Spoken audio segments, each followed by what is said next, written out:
Bienvenidos amigos. Hemos llegado a la parte final de esta serie, Jóvenes Triunfadores. Gracias por estar con nosotros en las presentaciones anteriores y en el programa de hoy en forma muy especial. Porque un joven triunfador es un joven que aprende a caminar con Jesús.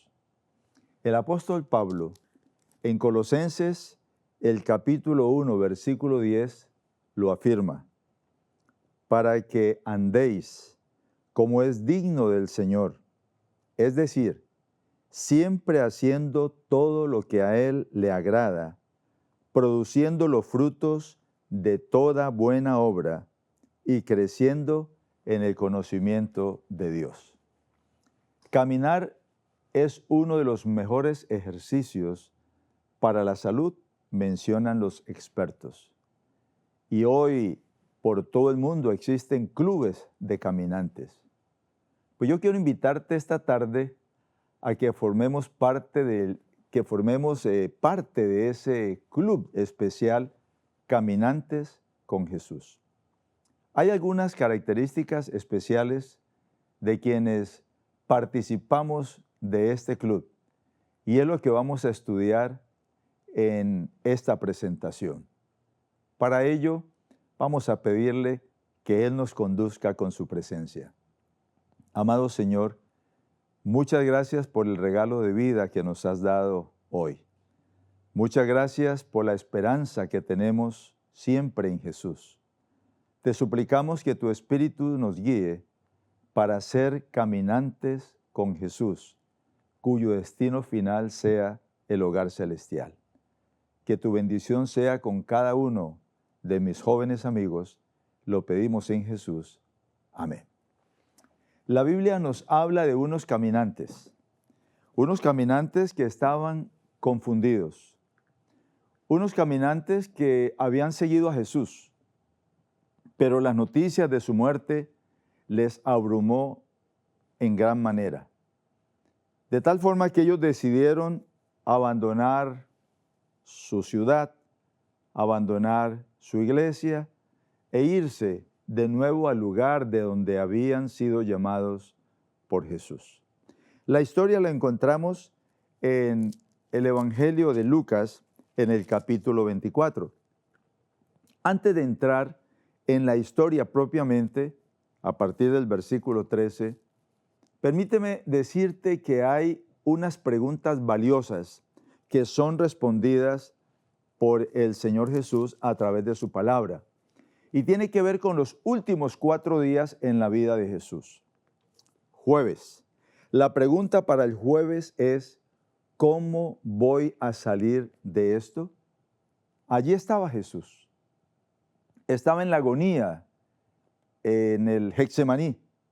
Los discípulos, de quienes esperaba un apoyo, un consuelo, una fortaleza, se habían quedado dormidos.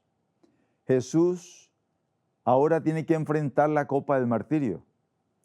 Cuando los griegos hablaban con los cristianos, muchas veces se burlaban porque les decían: el maestro de ustedes fue un maestro que titubeó antes del martirio y que gimió antes del martirio.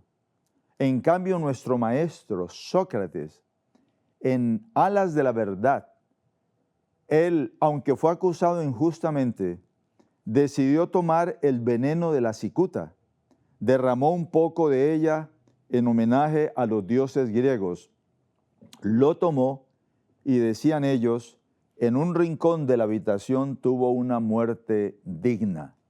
Lo que los griegos no sabían es que la copa que Sócrates bebió es lo que en algún momento todos tenemos que pasar, la muerte. Pero la de Jesús tenía que ver con la muerte eterna, la separación completa de su Padre, la separación completa de Dios por causa del pecado. Jesús estuvo dispuesto esa tarde a responder esa pregunta que te puedes hacer en esta hora: ¿cómo voy a salir de esta situación? confía en Él. Y la respuesta de Jesús fue, Padre, hágase tu voluntad. La segunda pregunta tiene que ver con el viernes. Allí en la cruz, la pregunta es, ¿por qué Dios no contesta mis oraciones? ¿Se sintió tan solo Jesús, tan lejos de su Padre? Dios mío, ¿por qué me has abandonado? La respuesta es, los silencios de Dios no son de indiferencia. Los silencios de Dios prueban nuestra fe. El tercer día o la tercera pregunta tiene que ver con el sábado, el séptimo día de la semana. La pregunta es, ¿dónde está Dios cuando el cielo guarda silencio? Muchas veces hemos escuchado esa pregunta de un padre que le dice a uno de mis colegas pastores, ¿dónde estaba Dios ayer cuando mi hijo tuvo ese accidente y murió? La única respuesta que él pudo darle fue en el mismo lugar donde nuestro Padre Celestial estaba la tarde que mataron a su hijo. Él está siempre con nosotros. Él es la respuesta. Aparentemente hay un silencio, pero es un silencio de reposo, de confianza en Él, recordando que a los que a Dios amamos, todas las cosas, aunque no las entendamos, nos ayudan para bien. La cuarta pregunta tiene que ver con el domingo, el primer día de la semana, como registra las Sagradas Escrituras. Y la pregunta es, ¿cuándo vendrá la respuesta? El diablo estaba feliz. Todo su ejército alrededor de la tumba. Jesús estaba en la tumba. Habían logrado terminar por lo pronto con su misión, decía él. Razonaban ellos. Así que había fiesta. Lograron colocar el sello más poderoso en la tumba, el sello romano, una guardia romana. Nadie podía pretender hacer algo allí. Pero no contaba el diablo con que al amanecer el ángel poderoso del Señor desciende con el poder del Padre Celestial. Jesucristo, tu Padre, te llama, y el que había dicho, yo soy la resurrección y la vida, sale de la tumba. Hay victoria, hay gozo. Tenemos un Jesús vivo, no tenemos un Dios muerto. El doctor Rimmer tuvo una entrevista con un funcionario egipcio que era musulmán.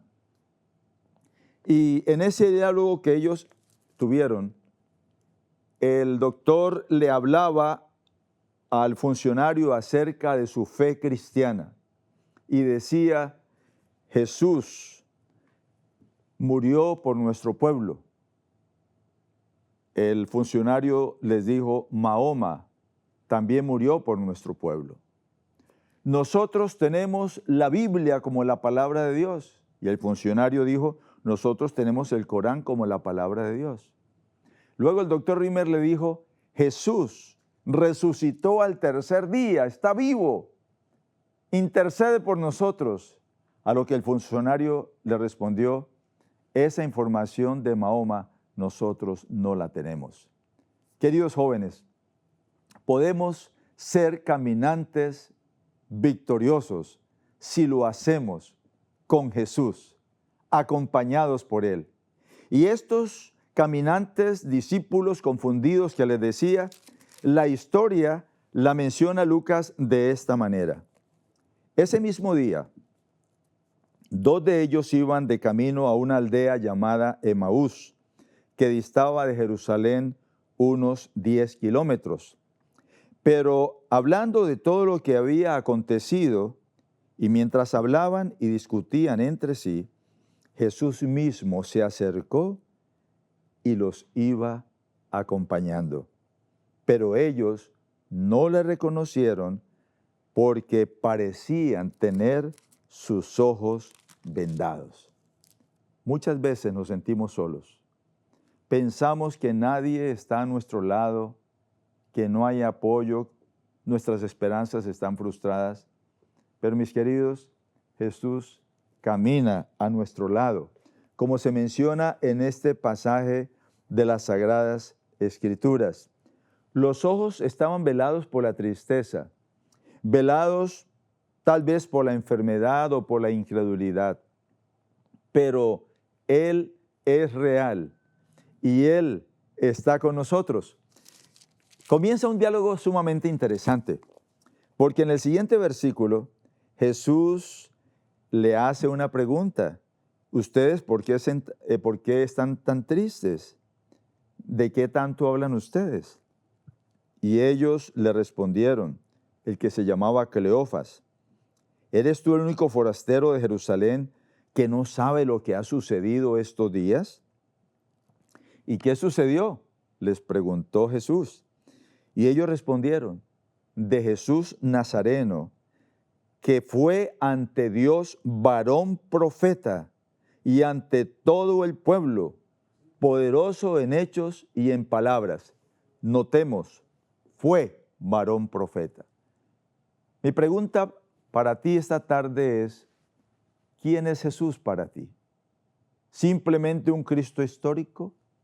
¿Simplemente un Cristo que nos acordamos en la Semana Santa, en la Semana de la Pasión o en los momentos que tenemos dificultad? ¿O es el Cristo real, el Cristo vivo, el Cristo amigo, el que camina a tu lado y a mi lado, el que se compadece de nuestras luchas y de nuestras debilidades, el que está dispuesto para tomarnos por la mano derecha y decirnos, no temas, yo estoy aquí y te ayudo? Pues bien, nota cómo sigue este encuentro, este diálogo. Ellos iban caminando y ahora Jesús comienza a hablarles a través de lo que llamaríamos un estudio bíblico muy importante de Jesús para ellos. Porque Él les dice a ellos, bueno, ¿qué les sucede a ustedes? ¿Están ustedes, son insensatos? ¿Cómo es de lento su corazón para creer todo lo que los profetas han hecho? ¿Acaso no era necesario que el Cristo padeciera estas cosas antes de entrar en su gloria? Y me gusta mucho esta indicación del versículo 27.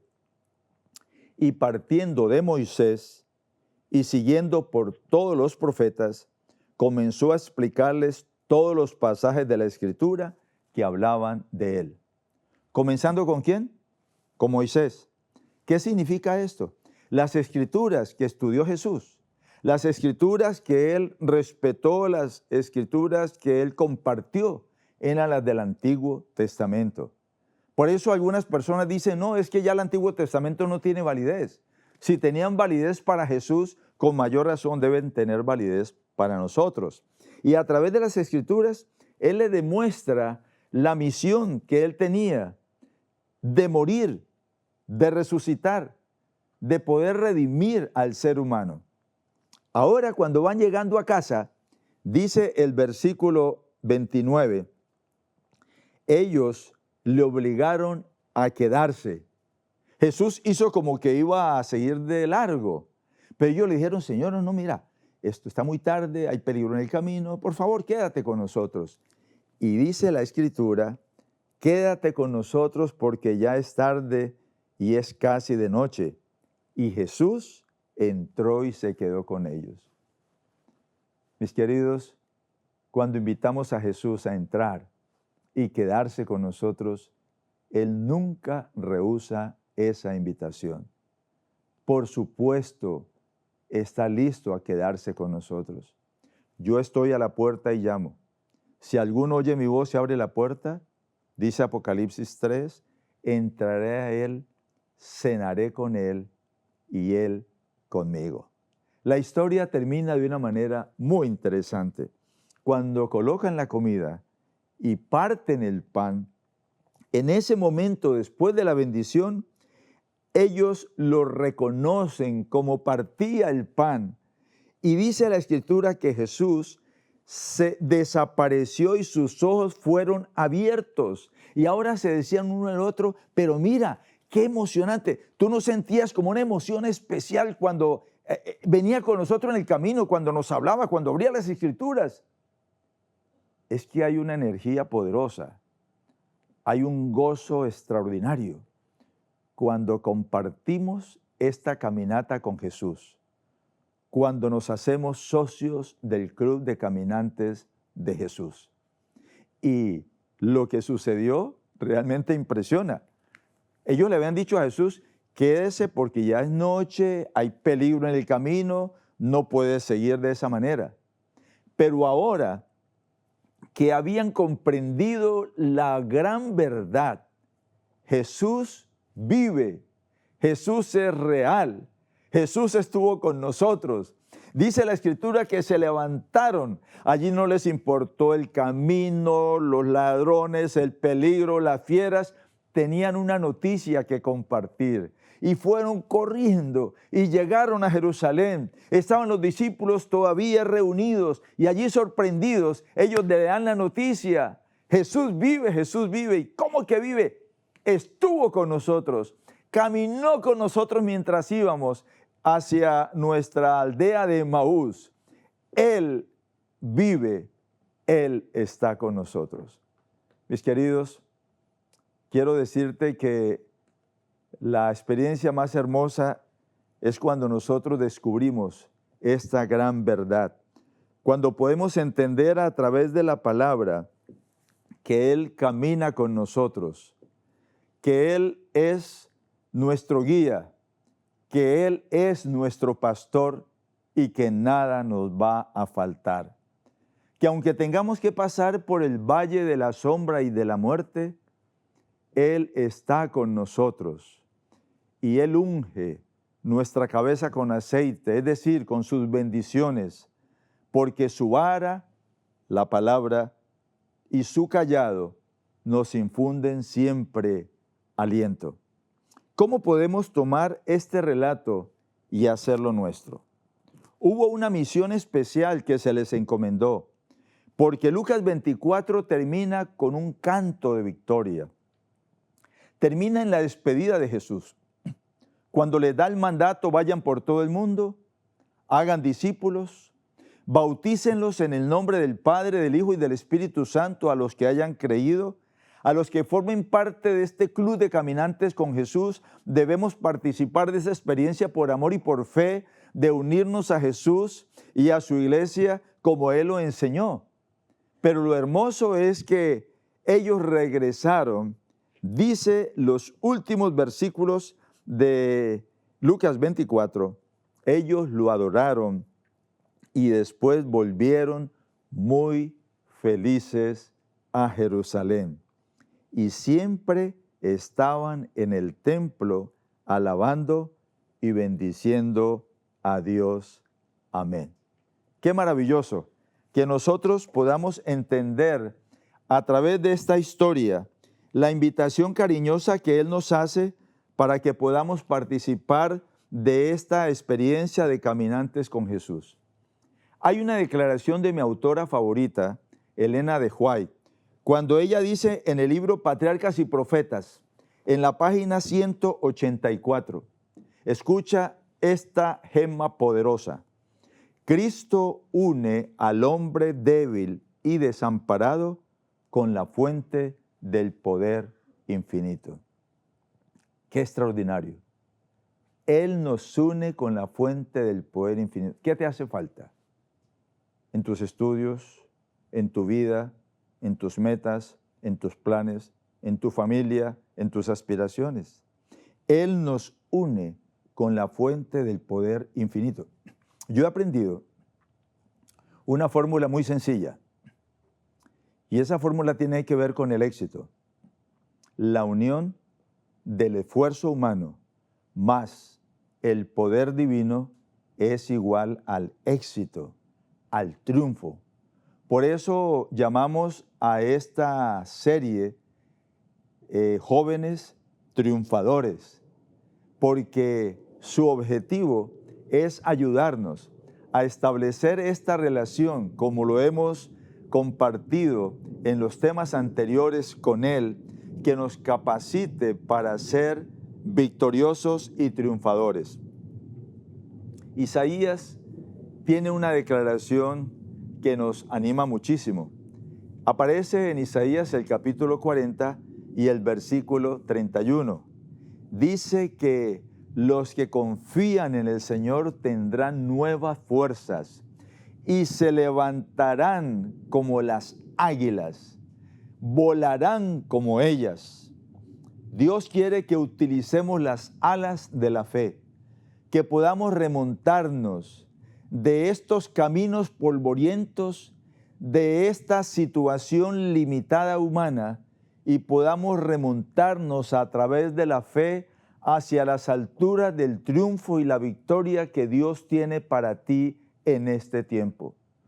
Tus mejores días están por llegar, por venir, por la gracia del Señor. Para ello es bueno que recordemos un joven victorioso, un joven triunfador, es leal al Señor. Así lo mostraron 3 jóvenes en los días del imperio de Nabucodonosor, rey de Babilonia, cuando había dado un decreto que solamente se podía adorar la estatua o la imagen que él había levantado en la llanura de Dura. Y cuando sonó la música, toda la gente se arrodilló. Pero hubo 3 muchachos hebreos, fieles, valientes, que dice la Escritura en Daniel capítulo 3 que se mantuvieron firmes y fieles al Señor. Entonces el rey los mandó a llamar. ¿Cómo es posible que ustedes, funcionarios de mi imperio, me hagan quedar mal? Yo sé que ustedes sirven al Dios Todopoderoso, el Dios de Daniel, pero mis queridos, cuando suene la música, ustedes van a inclinarse una sola vez. Eso no va a ser un problema para ustedes. El diablo nos sigue hablando de muchas maneras, a través de personas, a través de actividades.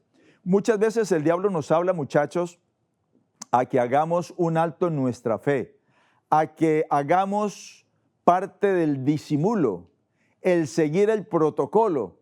Tal vez te dice o le pudo susurrar a los muchachos, muchachos, ustedes valen más vivos que muertos. Así que cuando suene la música, simplemente hagan una magia ahí, una inclinacioncita y ya. Y la cosa se va a solucionar y ustedes van a estar vivos. No van a ir al horno de fuego ardiente como era la sentencia para los que no lo hicieran. Pero los muchachos, ¿qué respondieron? Escucha, he aquí nuestro Dios, versículos 16 al 18 de Daniel 3, a quien servimos, puede librarnos del horno de fuego ardiendo, y de tu mano, oh rey, nos librará. Y si no lo hace, sepas, oh rey, que no serviremos a tus dioses, ni tampoco adoraremos la estatua que has levantado. Eso fue tremendo, una tensión. El rey inmediatamente dio la orden, tómenlos, desobedientes, rebeldes, al horno de fuego. Y cuenta la Escritura que lo tomaron los soldados. El horno estaba caliente más que en las ocasiones anteriores, y los soldados que llegaron para lanzarlos a la 1, a las 2 y a las 3, ¡zum!, allá fueron a dar. Esos soldados murieron por el calor tan tremendo que salía del horno. Pero los muchachos, la Escritura dice que no les pasó nada, ni un cabello se chamuscó. Y ahora Nabucodonosor tuvo problemas con sus matemáticas. Comenzó a contar 1, 2, 3, 4. No puede ser. Sadrac, Mesac, Abednego, pero yo veo 4. Y el otro tiene el parecer como de los dioses, el hijo de los dioses. Y ahora reconoce que hay un Dios superior. El Dios de Sadrac, Mesac y Abednego. El Dios de Daniel. El Dios de la victoria. El Jesús que camina con nosotros. Y él tuvo que testificar, tuvo que reconocer la grandeza de ese Dios y la fidelidad de esos jóvenes.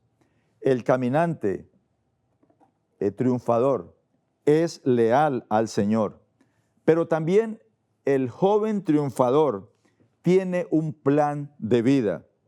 El joven triunfador sueña, tiene nuevas metas, se propone nuevas aspiraciones.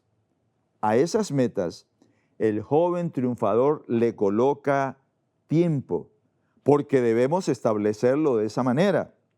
Si no, no vamos a llegar a ningún lado. trabajan duro y tienen fe en Dios. Esos jóvenes triunfadores son mencionados en el libro Mensajes para los Jóvenes en la página 196.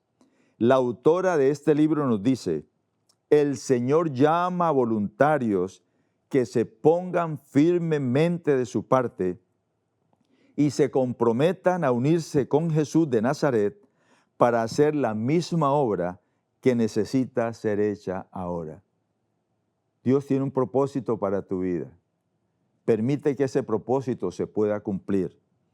Que Él, al llamarte como un voluntario, pueda decirle: Señor, como dijo el profeta Isaías, heme aquí, envíame a mí. Aquí estoy, con mis talentos, mi tiempo, con mis recursos para servirte de todo corazón. Y al hacerlo, sucederán cosas maravillosas. Conocí a Evelyn Calderón en la ciudad de Bucaramanga, en Colombia, estudiante de la Escuela de Comunicaciones. Ella, una fiel adventista del séptimo día, le colocaron un examen en sábado. Era clave para pasar para su graduación. Ella decidió ser fiel a Dios ante todas las cosas. Evelyn no fue allá, no pudo pasar ese examen, pero entonces le dieron la oportunidad de hacer un escrito. Si lo pasaba, si ese escrito era aceptado por las autoridades de la universidad, graduaría. Escribió un artículo llamado Una vida y dos corazones, con la historia de una niña que le habían hecho un trasplante de corazón. Esa historia de Evelyn, esa muchacha fiel al Señor, ganó el premio Simón Bolívar, que ustedes pueden apreciar en la gráfica allí. Aparece Evelyn con esa niña recibiendo la más alta condecoración del periodismo en Colombia, premio Simón Bolívar, una joven fiel a Dios. Esta tarde Jesús te invita a caminar y Él te dice: es hora que seas un joven triunfador. Es hora que podamos entregar nuestro corazón a Él. ¿Te gustaría decirle a Él ahora: Señor, contigo quiero caminar? Que tu Espíritu Santo me dé la fortaleza, me dé nuevas fuerzas y me permita, como aquellos caminantes de Emaús, poder decirte: Señor, quédate con nosotros, porque el día se ha terminado. Que Dios te bendiga, mi querido joven. Como caminante con Jesús, podamos caminar y caminar hasta el encuentro final con Él en el hogar celestial.